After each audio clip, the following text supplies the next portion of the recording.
مەبەستمە شرۆڤەیەکی زیاتر بۆ گوتارەکەی سەرۆکوەزیرانی یاریێمی کوردستان بکەین. دکتۆر محەممەد شاکر ئەندامی خولی پێشووی پەرلەمانی عێراق لە ستۆدیۆ لەگەڵ من ئامادەیە. دکتۆر زۆر بەخێر بێ. زۆر سپاس.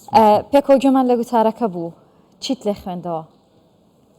بەڵێ زۆر سپاس سنوورخان، سڵاو ڕێز بۆ جەنابت و بۆ بینەرانی کوردستان 24.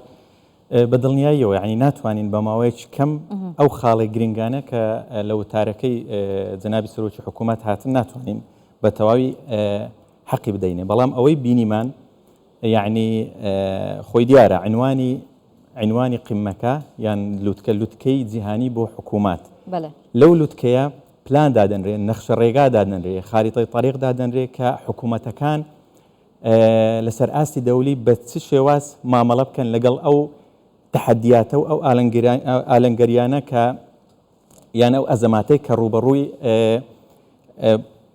بەڵێن دەگوزارێ لە ئێستا لەسەر ساحەی سیاسی یان لە ڕووی اقتصادی یان لە ڕووی ئەمنی طبعا لە ڕۆژهەڵاتی ناوەڕاست.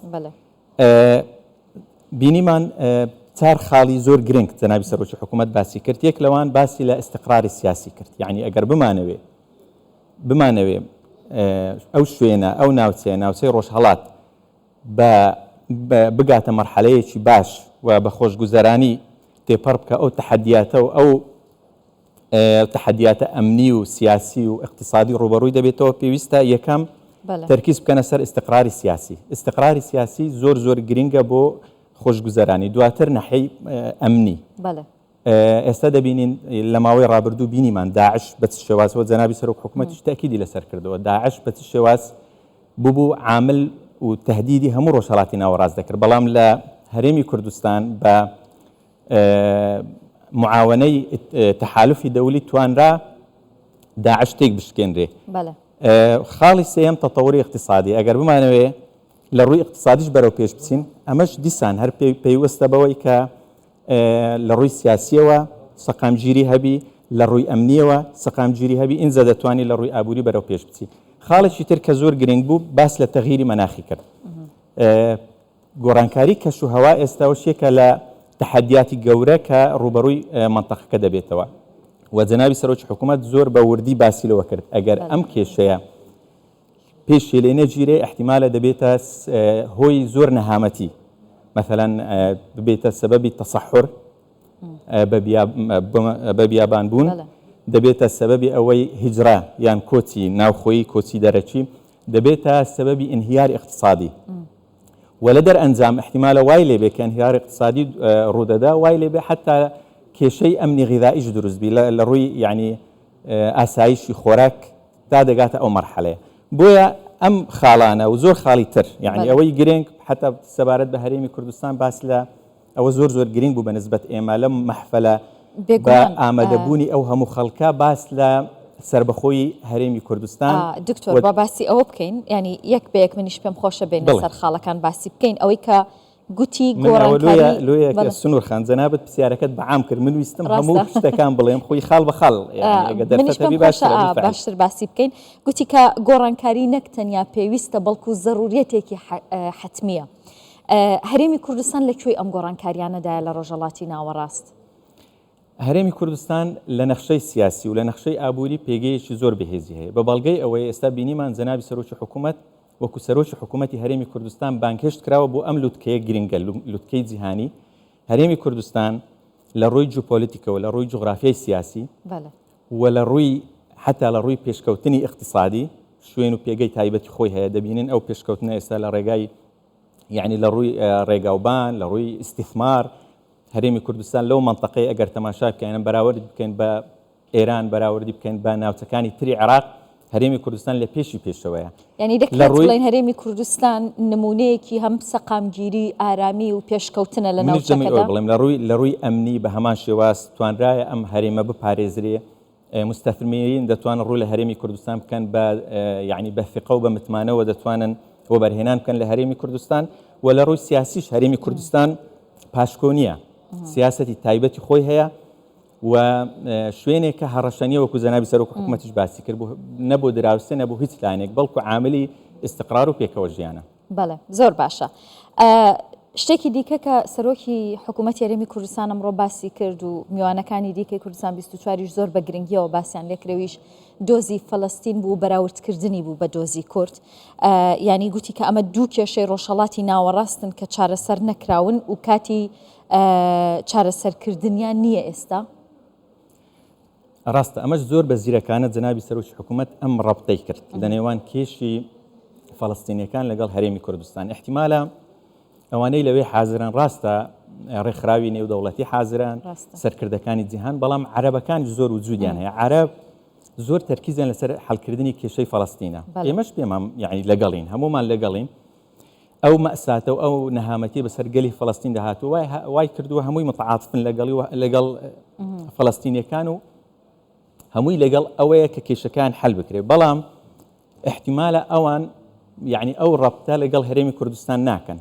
هەرێمی کوردستانیش یعنی وەشی شەبەهی هەیە لەگەڵ فەڵەستینیەکان، گەلێکن قەومیەتێکن تا ئێستا بێدەوڵەتن و بە هەموو شێوازێکیش یعنی لە ڕووی تاریخیەوە ئەگەر تەماشا بکەی لە ڕووی جغرافیەوە یعنی جغرافیای تایبەتی خۆی هەیە.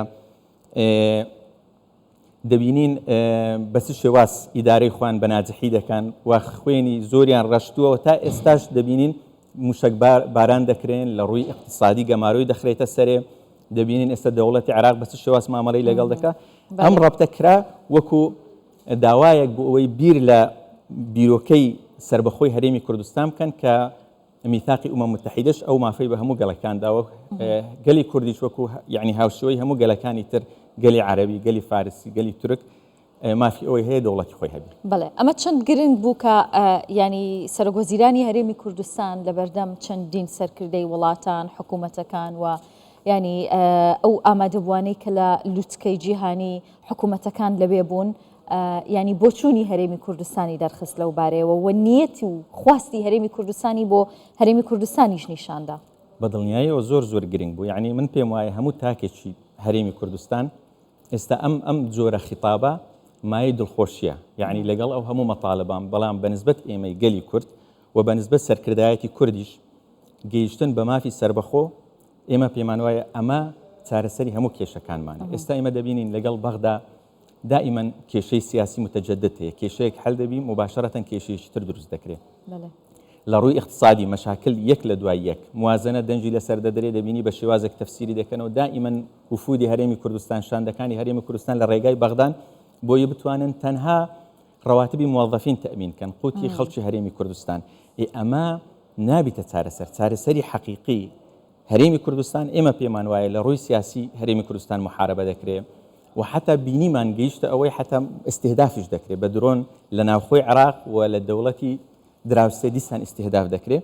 کەواتە کێشەی بنەڕەتی هەرێمی کوردستان بەوە دەبێت کە هەرێمی کوردستان بگات بەو مافە و جەنابی سەرۆکی حکوومەتیش باش لە معادلەکان تێدەگا و بە دەرفەتی زانی یعنی بە ئامادەبوونی ئەم هەموو سەرکردە جیهانیانە و ڕێکخراوی نێودەوڵەتی مەزلومیەتی خەڵکی هەرێمی کوردستان بگەین بەوان لەوەیەوە باز بکرێ و بە شێوازێکی جوان و بە تەحلیلێکی دقیق سرۆڤەیەکی ورد هەرێمی کورد باسی کرد کە چۆن هەرێمی کوردستان یعنی عاملی استقرارە، عاملی سەلامە، لە عاملی پێکەوە ژیانە، عاملی ئاشتیە و بە هیچ شێوازێک نەهەڕەشەیە بۆ عێراقیەکان، نەهەڕەشەیە بۆ دەوروبەر و بۆ جیرانەکان، بەڵکو دەوری هەبووە لە تێکشکاندنی داعش و دەوری هەبووە لە ناوبردنی ئیرهاب.